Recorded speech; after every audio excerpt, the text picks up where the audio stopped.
أعوذ بالله من الشيطان الرجيم بسم الله الرحمن الرحيم رب اشرح لي صدري ويسر لي أمري واحلل عقدة من لساني يفقهوا قولي واجعل لي وزيرا من أهلي السلام علیکم ورحمۃ اللہ وبرکاتہ۔ ہم لوگوں نے جنگ احد میں حضرت ابوبکر صدیق کا کردار کیسا تھا، کیا تھا، انہوں نے کون کون سے کارنامے انجام دیے اور کس طرح انہوں نے رسول اللہ صلی اللہ علیہ وسلم کی حفاظت کی، یہ سب ہم نے پچھلی کلاس میں کر لیا ہے اور اس کے آگے ہم انشاءاللہ تعالی آج کریں گے۔ حضرت ابوبکر صدیق ہر جنگ میں رسول اللہ صلی اللہ علیہ وسلم کے ہمدرد، شانہ بشانہ مدد کرنے والے، ان کو بہترین مشورہ دینے والے اور کسی بھی مشکل ترین کام کو اپنے ذمے لینے والے، اپنے خود آگے بڑھ کر اسے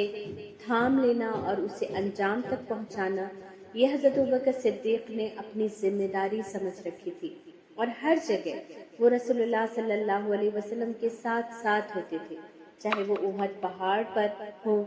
کہ جب احد پہاڑ لرزنے لگا تو حضرت ابوبکر صدیق تو اللہ کے رسول صلی اللہ علیہ وسلم نے فرمایا، اے احد ٹھہر جا، تجھ پر ایک صدیق اور 2 شہداء ہیں، اور اللہ کے رسول صلی اللہ علیہ وسلم کے ساتھ حضرت ابوبکر صدیق، حضرت عمر اور حضرت عثمان تھے۔ تو ہم سب جانتے ہیں کہ حضرت عمر اور حضرت عثمان رضی اللہ عنہما کا شہید ہوئے تھے اور حضرت ابوبکر صدیق تھے کیونکہ انہوں نے ہر جگہ ہر موقع سے رسول اللہ صلی اللہ علیہ وسلم کی تصدیق کی تھی، اور رسول اللہ صلی اللہ علیہ وسلم کی تصدیق گویا اللہ کی تصدیق تھی، ہے نا۔ اللہ کو سچا ماننا، اللہ کی تمام باتوں کو صحیح سمجھنا اور اللہ پر بن دیکھے ایمان لانا، یہ دراصل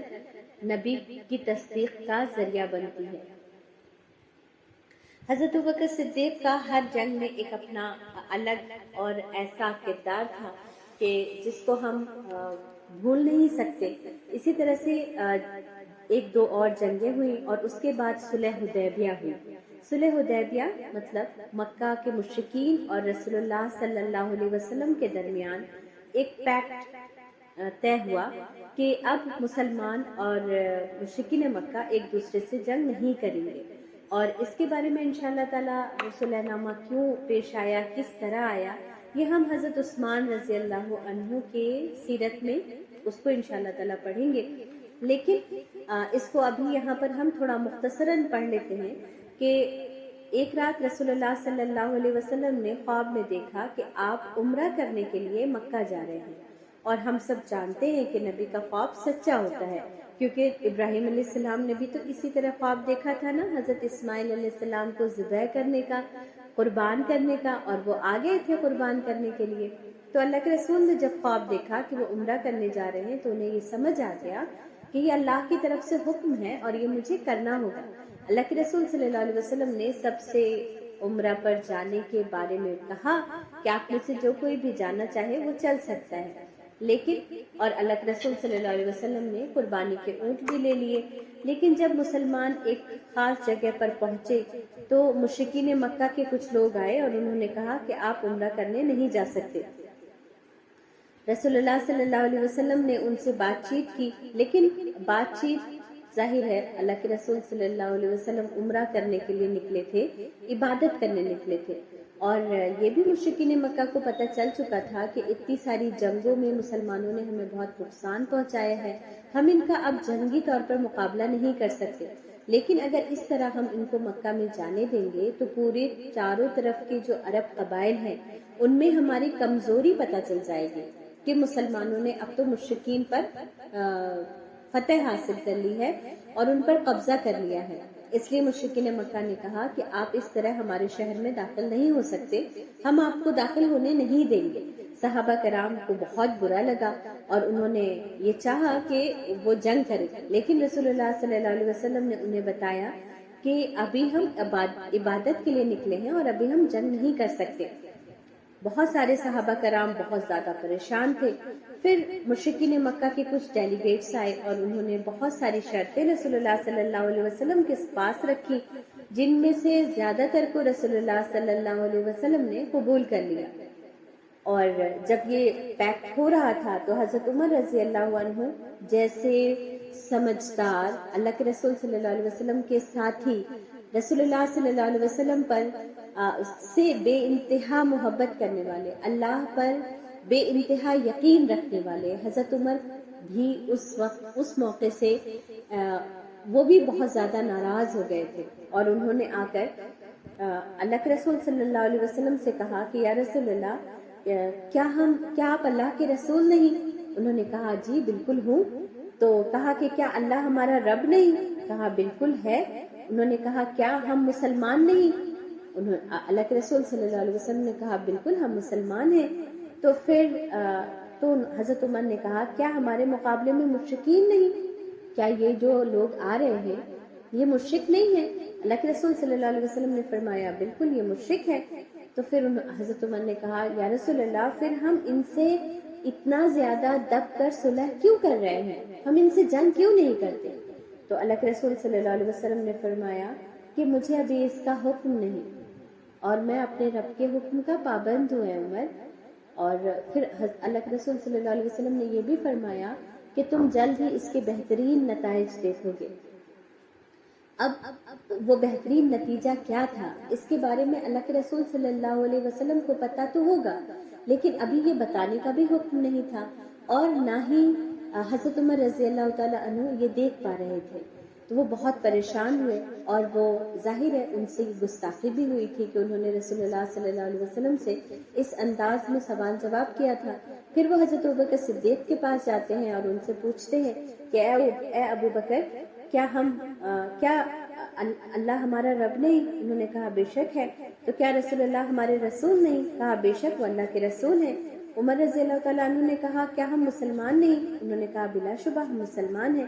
پھر انہوں نے کہا کیا ہمارے مقابلے میں مشرک نہیں؟ انہوں نے کہا بالکل مشرک ہے۔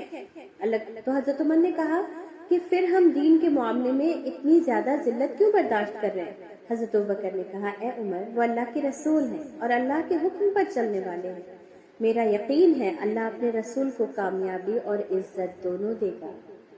ہے نا۔ تو اور وہ حضرت ابوبکر صدیق کتنا سمجھتے تھے رسول اللہ صلی اللہ علیہ وسلم کو، کتنا ان کے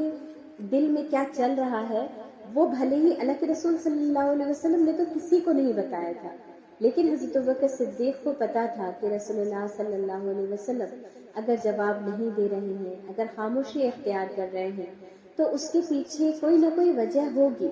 اور یہ بتاتا ہے کہ رسول اللہ صلی اللہ علیہ وسلم کی صحبت، ان کی تعلیم، ان کی تربیت کا کتنا زیادہ امپیکٹ تھا حضرت ابوبکر صدیق کے اوپر، اور وہ اسی لیے صدیق اکبر کہلائے۔ اور پھر حضرت عمر رضی اللہ تعالیٰ عنہ تھوڑے سے وہ ہو گئے، سمجھ گئے بات کو، اور انہوں نے خاموشی اختیار کی، اور پھر ہوا بھی یہی کہ صلح حدیبیہ کی وجہ سے مسلمانوں کو بہت زیادہ امن اور سکون ملا، اور دعوتی کام جو رسول اللہ صلی اللہ علیہ وسلم بار بار مشرکین کے حملوں کی وجہ سے، ان کے چھیڑ چھاڑ کی وجہ سے، ان کے ہر معاملے میں کوئی نہ کوئی شر ڈال دینے کی وجہ سے دعوت اور تبلیغ کا کام جو نہیں ہو پا رہا تھا وہ اتنے دنوں میں بہت ہی زیادہ سکون کے ساتھ کیا گیا۔ کیوں؟ کیونکہ اب مشرکین کی طرف سے کسی حملے کا کوئی اندیشہ نہیں تھا، کیونکہ انہوں نے یہی صلح کیا تھا کہ ہم 10 سال تک ایک دوسرے پر کوئی حملہ نہیں کریں گے، نہ آپ کریں گے نہ ہم کریں گے، اور انہوں نے یہ بھی کہا تھا کہ اگر ہمارے مویشی آپ کی طرف آ جائیں آپ واپس کر دیجیے گا، اور اگر ہم آپ کے والے ہماری طرف چلے جائیں گے ہم نہیں واپس کریں گے۔ اسی طرح انہوں نے کہا کہ اگر آپ کے دین سے کوئی نکل کر مکہ آئے گا تو ہم اسے واپس نہیں کریں گے، لیکن اگر کوئی مدینہ سے مکہ جائے گا، لیکن اگر کوئی مکہ سے مدینہ آئے گا تو آپ اسے واپس کر دیں گے۔ رسول اللہ صلی اللہ علیہ وسلم نے ان تمام شرطوں پر مشرکین مکہ سے معاہدہ کیا، اور اس کی وجہ سے مسلمانوں کو دعوت کے کام میں کافی آسانی ہوئی، اور اس بات کی حکمت کو بھلے ہی حضرت ابوبکر صدیق نہ سمجھے ہوں، لیکن انہوں نے رسول اللہ صلی اللہ علیہ وسلم کے نا وجہ بتانے پر کوئی بھی اعتراض نہیں کیا۔ اور اس کے بعد حضرت ابوبکر صدیق کا تمام جتنے بھی کام رسول اللہ صلی اللہ علیہ وسلم نے اس عرصے میں کیے، اس سب میں حضرت ابوبکر صدیق کا بہت ہی نمایاں کردار رہا۔ پھر ہوا یہ کہ فتح مکہ پیش آئی، اور یہ کیسے واقعہ ہوا، یہ بھی ان قریش کی اپنی غلطیوں کی وجہ سے مسلمانوں کو یہ موقع مل گیا کہ وہ مکہ پر حملہ کریں، اور حملہ کرنے کی ضرورت نہیں پیش آئی، جس کو ہم آگے بیان کرتے ہیں انشاءاللہ تعالی۔ ہوا یہ کہ صلح حدیبیہ میں جو صلح ہوئی تھی اس کے اکارڈنگ مسلمانوں کے حلیف جو بھی ہوں گے مکے میں، اس پر بھی حملہ نہیں کرنا تھا قریش مکہ کو، لیکن قریش مکہ ہمیشہ سے مسلمانوں سے اتنے زیادہ جیلس تھے کہ وہ کوئی بھی موقع چھوڑنا تو نہیں چاہتے تھے۔ اب ان کے کچھ لوگوں نے بنو خزاع کے کچھ لوگ مار دیے۔ بنو خزاع دراصل مسلمانوں کے حلیف تھے۔ اب بنو خزاع کا سردار دوڑا دوڑا رسول اللہ صلی اللہ علیہ وسلم کے پاس آیا، اور انہوں نے کہا کہ یا رسول اللہ، مسلمانوں نے ہمارے چند آدمی مار دیے، مشرکین مکہ نے ہمارے چند آدمی مار دیے ہیں۔ رسول اللہ صلی اللہ علیہ وسلم نے فرمایا تم اطمینان رکھو، اس کا بدلہ لیا جائے گا۔ پھر اللہ کے رسول صلی اللہ علیہ وسلم نے تمام مسلمانوں کو جنگ کی تیاری کے لیے کہہ دیا۔ اب یہ بات مکہ کے لوگوں کو بھی پتہ چل گئی۔ اب وہ بہت پریشان ہوئے، کیونکہ اس دوران مسلمانوں کی طاقت اور بھی زیادہ بڑھ گئی تھی، اور اب اسلام مکہ کی سرزمین سے نکل کر چاروں طرف عرب میں پھیل چکا تھا۔ لوگ فوج در فوج، قبیلہ در قبیلہ، گروہ در گروہ آ رہے تھے اور اسلام قبول کر رہے تھے۔ مسلمانوں کی تعداد میں دن بدن اضافہ ہو رہا تھا۔ ایسی حالت میں مسلمانوں سے جنگ مول لینا پتہ تھا مشرکین مکہ کو کہ یہ ہمارے حق میں بہتر نہیں، تو اس لیے قریش کے لوگوں نے ابو سفیان کو رسول اللہ صلی اللہ علیہ وسلم سے معافی مانگنے کے لیے مدینہ روانہ کیا۔ ابو سفیان مدینہ آئے، رسول اللہ صلی اللہ علیہ وسلم نے معاف کرنے سے انکار کر دیا اور کہا پانی اب سر سے اوپر ہو چکا ہے اور اب ہمیں پیش قدمی کرنی ہوگی۔ آپ لوگوں نے 10 سال کی مہلت مانگی تھی اور آپ اسے 2 سال بھی نہ نبھا سکے۔ اور پھر وہ جب ابو سفیان نے دیکھا کہ رسول اللہ صلی اللہ علیہ وسلم بات کرنے کو راضی نہیں، تو وہ حضرت ابوبکر صدیق کے پاس گئے۔ اور وہ حضرت ابوبکر صدیق کے پاس کیوں گئے؟ کیونکہ انہیں پتا تھا کہ حضرت ابوبکر صدیق رسول اللہ صلی اللہ علیہ وسلم کے بہت قریبی ہیں، اور ان کو اللہ کے رسول صلی اللہ علیہ وسلم کے وزیر اور ایک طرح سے بہت اچھی پوزیشن حاصل ہے رسول اللہ صلی اللہ علیہ وسلم کے پاس، تو وہ ان کے پاس گئے تاکہ وہ سفارش کر سکے ان کی۔ لیکن حضرت ابوبکر صدیق تو حضرت ابوبکر صدیق تھے، وہ تو رسول اللہ صلی اللہ علیہ وسلم کے دوست تھے، کسی کافر یا مشرک کے تو نہیں۔ انہوں نے کوئی بھی سفارش اللہ کے رسول صلی اللہ علیہ وسلم کے پاس کرنے سے انکار کر دیا، اور انہوں نے کہا اللہ کے رسول صلی اللہ علیہ وسلم جو تمہیں فرما چکے وہی بات آخر ہوگی، اور اس کے علاوہ مسلمانوں میں سے کوئی بھی تمہاری کسی بھی بات میں حمایت نہیں کر سکتا۔ اور پھر ابو سفیان مایوس ہو گئے اور وہ مکہ لوٹ گئے۔ اور پھر رسول اللہ صلی اللہ علیہ وسلم نے جب اپنی فوجوں کو ترتیب دیا، اور تب تک بہت بڑے بڑے صحابہ داخل اسلام ہو چکے تھے، اور آپ کو یاد ہے حضرت خالد بن ولید جنہوں نے احد پہاڑ کے پیچھے سے آ کر حملہ کر دیا تھا، اب وہ بھی مسلمان ہو چکے تھے، اور وہ مسلمانوں کے گروہ میں شامل تھے، فوج میں شامل تھے، بلکہ ان کو فوج کی ایک ٹکڑی دی گئی تھی کہ وہ اور ان کے لیے ایک الگ سے جگہ متعین کیا گیا تھا کہ وہ اس راستے سے مکہ میں داخل ہو۔ الگ الگ لوگوں کے ہاتھوں میں الگ الگ جھنڈے دیے، حضرت علی کے ہاتھ میں بھی جھنڈا تھا، حضرت ابوبکر صدیق، حضرت عمر رسول اللہ صلی اللہ علیہ وسلم کے دائیں اور بائیں تھے، اور اس شان کے ساتھ رسول اللہ صلی اللہ علیہ وسلم کی فوج مکے میں داخل ہوئی۔ لیکن اللہ کے رسول صلی اللہ علیہ وسلم جب مکے میں داخل ہو رہے تھے تو صحابہ کرام نے لکھا ہے کہ رسول اللہ صلی اللہ علیہ وسلم کا سر اتنا جھکا ہوا تھا کہ گویا وہ اپنی اونٹنی پر ہی سجدہ کر رہے ہوں، اور مسلمان ایسے ہی ہوتے ہیں، جب انہیں اللہ کی طرف سے کامیابی ملتی ہے تو وہ اکڑتے نہیں، جب اللہ کی طرف سے انہیں نعمتیں ملتی ہیں تو وہ اتراتے نہیں، وہ لوگوں پر اپنی بڑائی نہیں بیان کرتے بلکہ وہ جھک جاتے ہیں عاجزی کے ساتھ۔ تو اس لیے میرے پیارے بچوں، آپ کو بھی اللہ تعالیٰ جب کامیابی عطا کرے، آپ کلاس میں فرسٹ آ جائیں، آپ کسی کی مدد کریں، آپ کے ماں باپ تعریف کریں، کچھ بھی، کوئی بھی اچیومنٹ جو آپ اپنی زندگی میں کریں گے، آپ بڑے بڑے کمپٹیشن فیس کریں گے، ان کو کامیابی کے ساتھ حل کریں گے، پھر اللہ تعالیٰ آپ کو بہت بڑا انسان بنا دے گا، بہت کامیابیاں عطا کرے گا. لیکن اس وقت آپ کو یاد رکھنا ہے کہ آپ کو اللہ کے حضور عاجزی کے ساتھ لوگوں سے ہمبل ہو کے ملنا ہے، کیونکہ جو پھلدار درخت ہوتا ہے وہ اور زیادہ جھکا ہوا ہوتا ہے، اور جس پیڑ پر پھل نہیں ہوتے وہ بہت اکڑ کے کھڑا ہوتا ہے. تو آپ لوگوں کو حضرت ابوبکر صدیق کی طرح بننا ہے، حضرت اللہ کے رسول صلی اللہ علیہ وسلم کے اسوہ حسنہ پر چلنا ہے. اس لیے جب بھی آپ کو کوئی نعمت ملے، کوئی کامیابی ملے، کوئی تعریف ملے، کوئی پوزیشن ملے، تو آپ کو کیا کرنا ہے؟ اپنی نظریں جھکا کر لوگوں سے ہمبل طریقے سے ملنا ہے اور اللہ کے شکر گزار ہو کے رہنا ہے. دل ہی دل میں اللہ کا شکر ادا کرنا ہے. کیسے؟ الحمدللہ الحمدللہ الحمدللہ کہتے ہوئے انشاءاللہ تعالی. تو اس شان کے ساتھ مسلمانوں کی فوج مکے میں داخل ہوئی، اس مکے میں جہاں 360 بت تھے، وہ مکہ وہ خانہ کعبہ جسے حضرت ابراہیم علیہ السلام اور حضرت اسماعیل علیہ السلام نے بڑی محبت سے اپنے رب کے حکم سے بندوں کی عبادت کے لیے بنایا تھا، اور اس میں عمرو بن لحی نے پہلا بت لا کے رکھا، اور اس کے بعد 360 بت جس میں موجود تھے. رسول اللہ صلی اللہ علیہ وسلم جب خانہ کعبہ میں داخل ہوئے تو انہوں نے ان تمام بتوں کو توڑوایا، ان کی صفائی کروائی، اور تب اس وقت یہ اعلان کر دیا گیا کہ اب کوئی بھی مشرک مکے میں داخل نہیں ہوگا، اور کسی مشرک کو یہ اجازت نہیں ہوگی کہ وہ مکے خانہ کعبہ میں داخل ہو، اس کی عبادت کرے یا اس میں اپنا کوئی پوجا پاٹ کرے. اور تب سے لے کے آج تک کوئی بھی مشرک خانہ کعبہ نہ جا سکتا ہے، نہ وہاں جا کے اپنی عبادت کر سکتا ہے. دیکھیں پیارے بچوں، آپ لوگوں سے بھی بہت سارے لوگ اس بات پر اعتراض کرتے ہوں گے یا کریں گے کہ ہمارے مندر میں تو کوئی بھی جا سکتا ہے پر تمہارے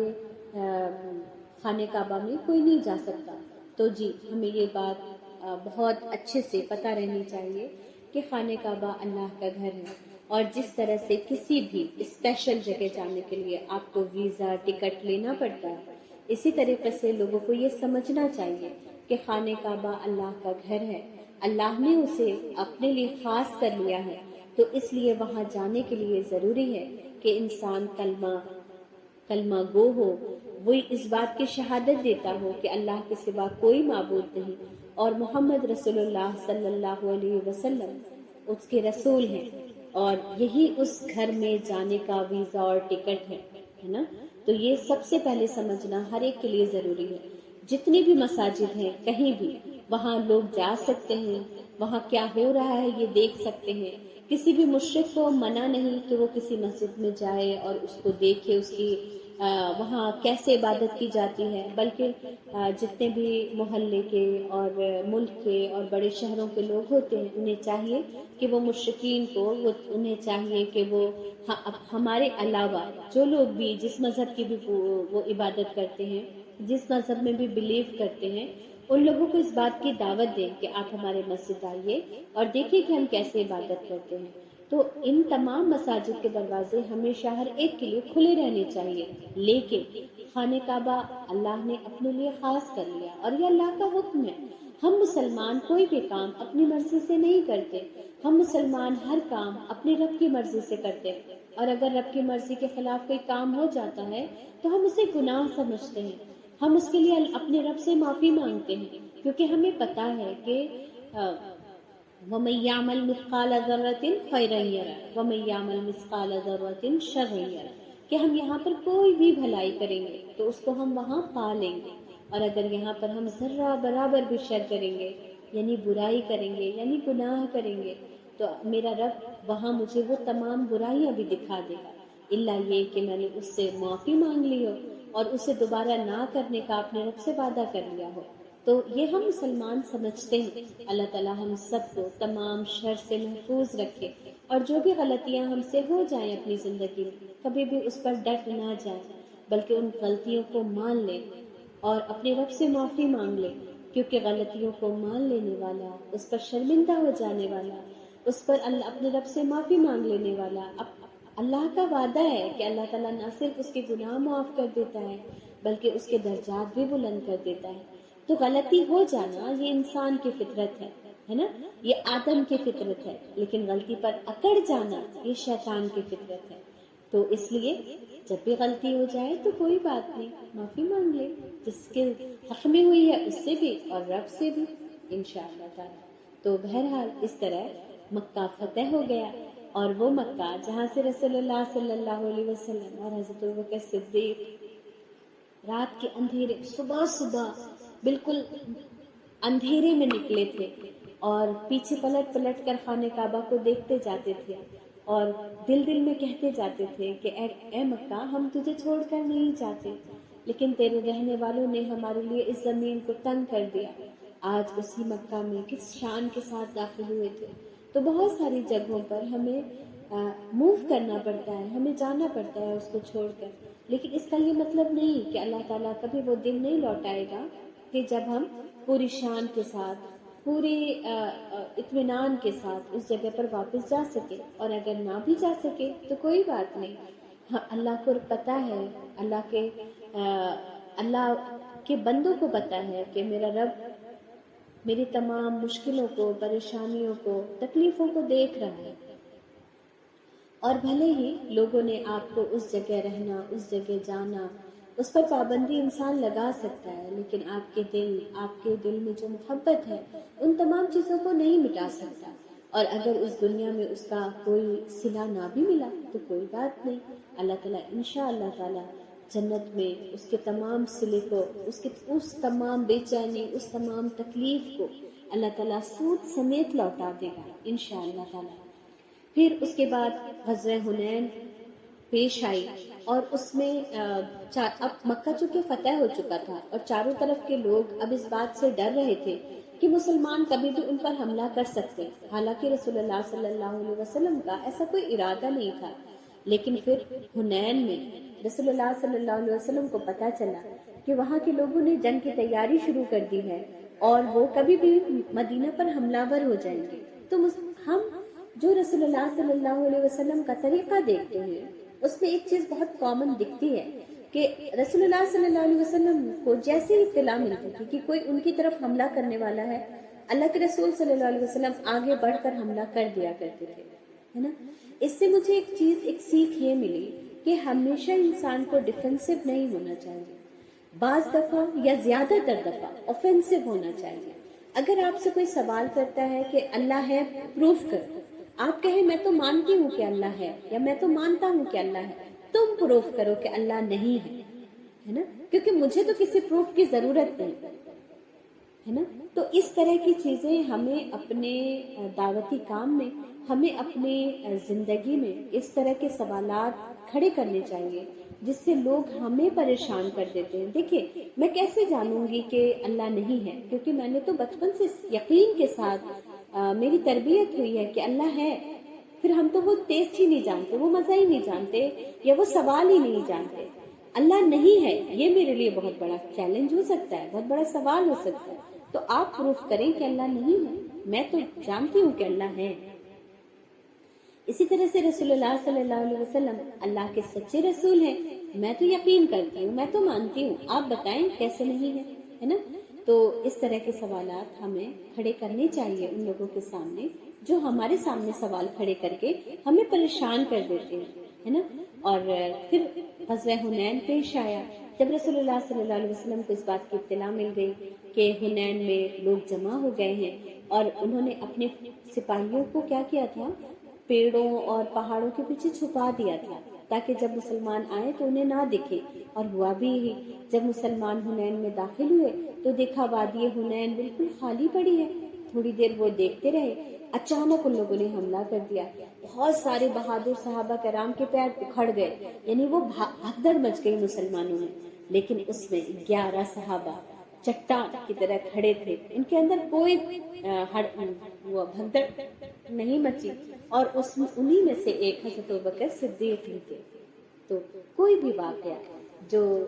ایسا ہو، ایسی سچویشن ہو، وہاں حضرت ابوبکر صدیق چٹان کی طرح کھڑے ہیں رسول اللہ صلی اللہ علیہ وسلم کے پاس. اور اب ایک اور بہت مشہور واقعہ غزوہ تبوک کا ہے کہ جب ایک بادشاہ نے مسلمانوں کے ایک ایمبیسڈر کو ایک میسج جو لے کر کے ان کے پاس میسج گیا تھا، رسول اللہ صلی اللہ علیہ وسلم کا لیٹر لے کے گیا تھا،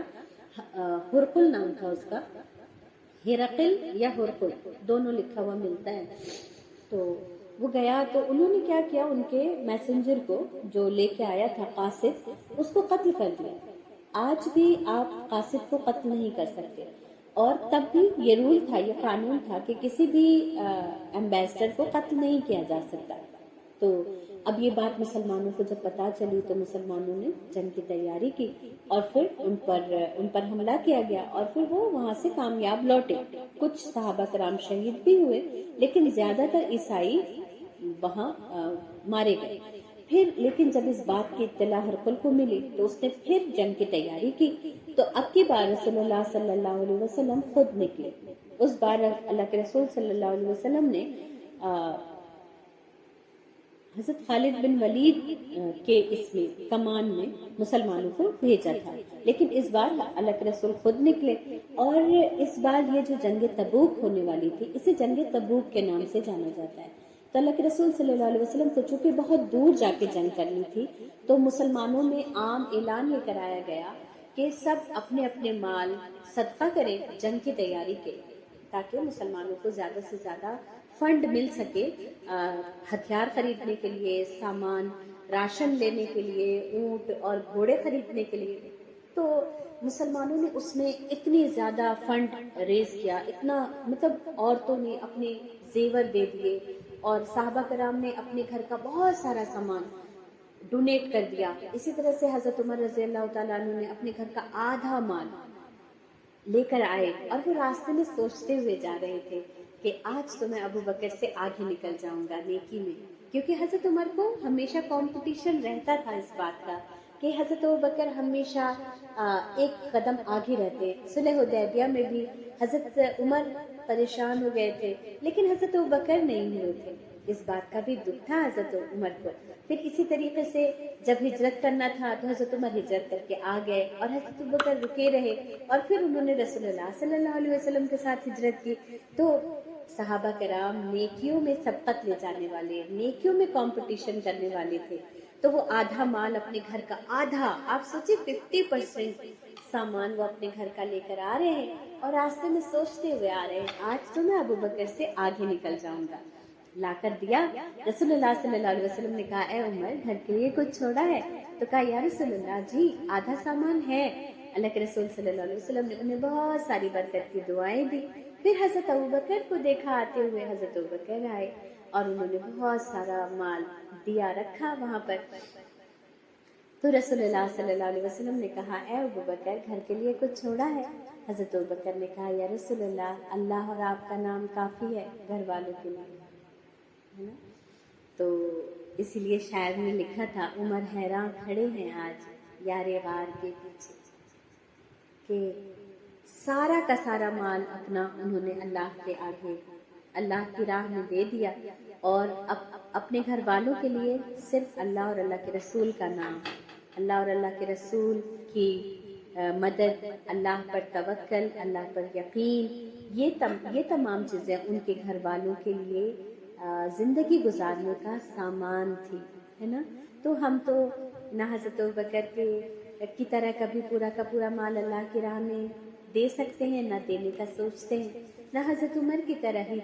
آدھا مال بھی دینے کا سوچتے ہیں. ہم تو صحابہ کرام جتنا کچھ دے دیا کرتے تھے ہم اتنا بھی نہیں دے پاتے. تو اللہ سے دعا کریں کہ اللہ تعالیٰ ہمیں بھی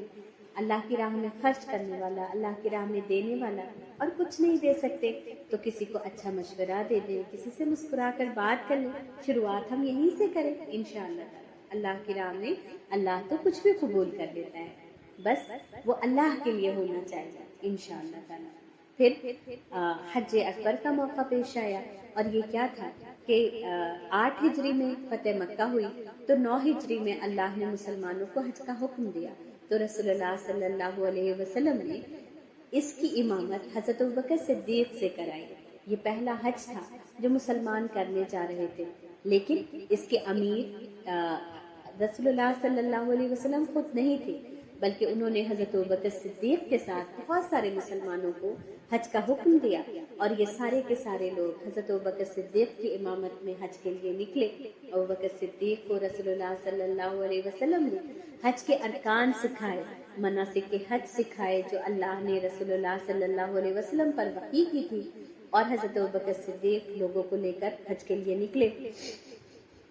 9 ہجری میں یہ حج پیش آیا، اور اس میں لوگوں نے پراپر اس طرح حج ادا کیا جیسا کہ حج کرنے کا حکم تھا، اور تمام جتنی بھی وہ تھی، اور ہم سب اس کے فتح مکہ کے موقع سے اس بات کو پڑھ چکے ہیں کہ تمام مشرکین سے دھیرے دھیرے مکہ کو صاف کر دیا گیا، اور اب خالصتاً صرف اس رب کی عبادت خانہ کعبہ میں ہو رہی تھی جس رب کے حکم سے یہ گھر بنا تھا، ہے نا، الحمدللہ۔ اور آج حضرت ابراہیم کی وہ دعا پوری ہوئی تھی جس میں انہوں نے اللہ سے اس بندے کی دعا کی تھی کہ آپ ایک ایسا رسول میرے خاندان سے مبعوث کر دیجیے جو اس گھر میں آپ کے کلام کی تلاوت کرے اور لوگوں کا تزکیہ کرے۔ پھر 10 ہجری میں رسول اللہ صلی اللہ علیہ وسلم نے دوسرے سال خود حج کیا اور حج کی امامت کروائی، اور وہاں پر وہ آخری خطبہ دیا جس کو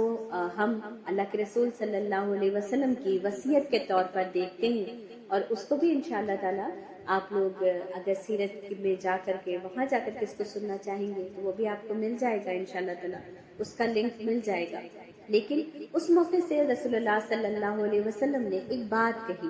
جو کسی کی سمجھ میں نہ آئی۔ اللہ کے رسول صلی اللہ علیہ وسلم جب تقریر کر رہے تھے تو آپ نے فرمایا، خدا نے ایک بندے کو دنیا اور عقبہ کے درمیان فیصلہ کرنے کا موقع دیا، یعنی خدا نے اپنے ایک بندے کو دنیا اور آخرت میں سے کسی ایک کو چننے کا موقع دیا، یعنی وہ چاہے تو دنیا میں رہے اور چاہے تو آخرت کو پسند کرے،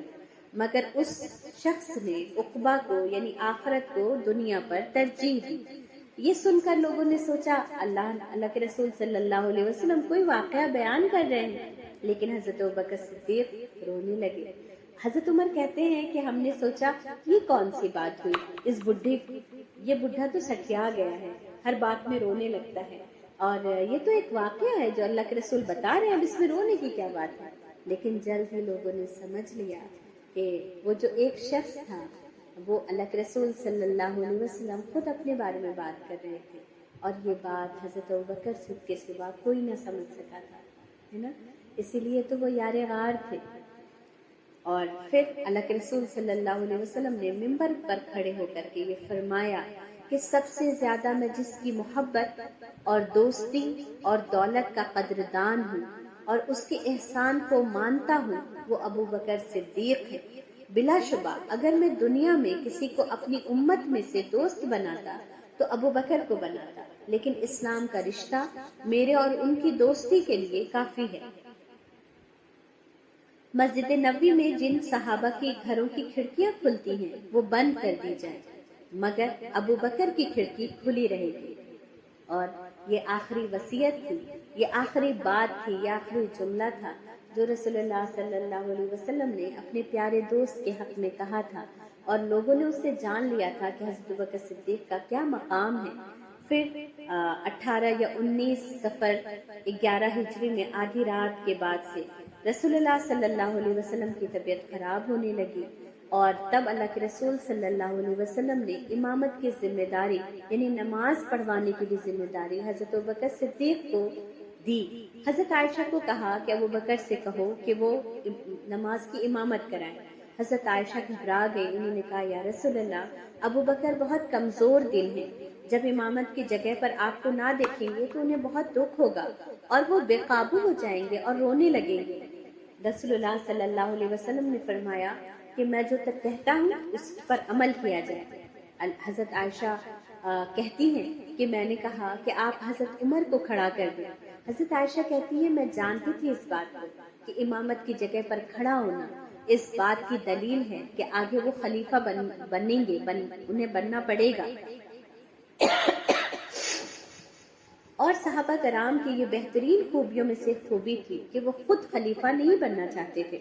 لیکن رسول اللہ صلی اللہ علیہ وسلم نے انہیں حضرت ابوبکر کو ہی امامت کروانے کے لیے کہا، اور حضرت ابوبکر رضی اللہ عنہ نے امام رسول اللہ صلی اللہ علیہ وسلم کی پوری بیماری کے دوران امامت کروائی۔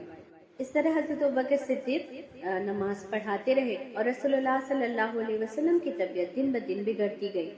جس دن رسول اللہ صلی اللہ علیہ وسلم کا وصال ہوا، اس دن بھی حضرت ابوبکر صدیق آپ کے پاس حاضر ہوئے، آپ کی طبیعت پوچھی اور طبیعت میں تھوڑی سی بہتری دیکھی تو اللہ کے رسول صلی اللہ علیہ وسلم نے آپ کو گھر جانے کی اجازت دی۔ آپ مقام سخ میں رہتے تھے، حضرت وہیں قریب میں مقام سخ میں ان کی ایک اور بیوی رہتی تھی، آپ ان کے پاس تشریف لے گئے، لیکن رسول اللہ صلی اللہ علیہ وسلم کی طبیعت دن اور زیادہ اس دن خراب ہوتی چلی گئی، اور پھر عصر کے وقت روح اپنے رب سے جا ملی۔ مدینہ کے اندر لوگ بہت زیادہ غم سے نڈھال ہو گئے اس خبر کے بعد، اور جب آپ رضی اللہ عنہ کو اس بات کی خبر ملی تو آپ فوراً اللہ کے رسول صلی اللہ علیہ وسلم کے گھر تشریف لائے۔ آپ صلی اللہ علیہ وسلم حضرت عائشہ کے حجرے میں تھے، اس لیے آپ ان کے حجرے میں داخل ہوئے۔ چہرہ آپ کا چادر سے ڈھک دیا گیا تھا، آپ نے چادر کو ہٹایا، پیشانی کو بوسہ دیا اور رو کر کہا، میرے ماں باپ آپ پر فدا، خدا کے قسم آپ پر 2 موتیں جمع نہیں ہوں گی، کیونکہ وہ موت جو آپ کو آنی تھی اس کا مزہ تو آپ چکھ چکے، اس کے بعد اب کوئی موت نہیں آئے گی۔ پھر چادر کو ڈھانپ دیا اور کمرے سے باہر نکل آئے۔ لوگ آپ کی طرف بڑھے اور آپ نے دیکھا کہ حضرت عمر رضی اللہ عنہ غم کی شدت کی وجہ سے نڈھال ہو چکے ہیں، اور وہ یہ کہہ رہے ہیں کہ جس کسی نے یہ کہا کہ میرے آقا کا انتقال ہو گیا ہے، میں اس کا سر تن سے جدا کر دوں گا، اور وہ انہوں نے اپنے ہاتھ میں اپنی تلوار پکڑ رکھی تھی۔ حضرت ابوبکر نے کہا، اے عمر خاموش ہو جاؤ اور بیٹھ جاؤ، لیکن حضرت عمر کو جیسے کوئی آواز ہی سنائی نہیں دے رہی تھی، وہ غم سے نڈھال ہو چکے تھے، کیونکہ مطلب آج بھی ہم جب رسول اللہ صلی اللہ علیہ وسلم کے وصال کو پڑھتے ہیں تو بھی ہم اپنے آنسوؤں پر قابو نہیں پا پاتے، اور وہ تو تب حضرت عمر صحابی رسول، ان کے حبیب، ان کے دوست۔ اور جب حضرت ابوبکر نے دیکھا کہ عمر کو کچھ کہنا بیکار ہے تو انہوں نے تھوڑی دور جا کر ان سے تھوڑے سے فاصلے پر تقریر شروع کی، اور تقریر ایسی تھی کہ ہاں، جو لوگ محمد صلی اللہ علیہ وسلم کی پوجا کرتے تھے تو انہیں معلوم ہو جانا چاہیے کہ وہ اب وفات پا چکے، لیکن جو لوگ اللہ کی بندگی کرتے تھے اور اس کی بندگی کرنے والے ہیں تو ان کو معلوم ہونا چاہیے کہ ان کا خدا زندہ ہے اور اسے کبھی موت نہیں آنی۔ اللہ نے اپنے پیغمبر سے خود فرمایا کہ تم وفات پاؤ گے، اور سب لوگ بھی۔ محمد اس کے سوا کچھ نہیں کہ وہ ایک رسول ہے، ان سے پہلے اور بھی رسول گزر چکے، پھر اگر وہ مر جائیں یا شہید کر دیے جائیں تو کیا تم لوگ الٹے پاؤں پھر جاؤ گے؟ یاد رکھو، جو اسلام کو چھوڑ کر واپس کفر کی طرف پھیر دیا گیا وہ اللہ کا کچھ بھی نقصان نہیں کرے گا، البتہ جو لوگ ہر حالت میں اللہ کے شکر گزار بن کر رہیں گے وہ انہیں اس کا اجر ضرور عطا کرے گا۔ حضرت عمر کہتے ہیں کہ جب میں نے یہ تقریر حضرت ابوبکر کے منہ سے سنی تو مجھے ایسے لگا کہ یہ آیات آج ہی اتری ہے، کیونکہ اس میں جو کہہ رہے تھے حضرت ابوبکر صدیق وہ قرآن کی آیات تھی جس کو وہ پڑھ رہے تھے۔ حضرت عمر ان آیات کو جانتے تھے، پہچانتے تھے کہ یہ قرآن کی آیات ہے، اور یہ سن کر حضرت عمر فرش پر بیٹھتے چلے گئے اور تلوار ان کے ہاتھ سے چھوٹ گئی۔ اس کے بعد انشاءاللہ تعالی حضرت ابوبکر کیسے خلیفہ بنے اور کس طرح بیعت ہوئی، یہ تمام چیزیں ہم اگلی کلاس میں کریں گے۔ اسٹوری جتنی آپ کے سامنے رکھی گئی ہے اس کو غور سے سن لیجیے گا، نوٹس بنا لیجیے گا، کوشچن آنسر ہم انشاءاللہ تعالی کلاس میں کریں گے۔ سبحانک اللہم و بحمدک، نشہد ان لا الہ الا انت، نستغفرک و نتوب الیک۔ السلام علیکم و رحمۃ اللہ وبرکاتہ۔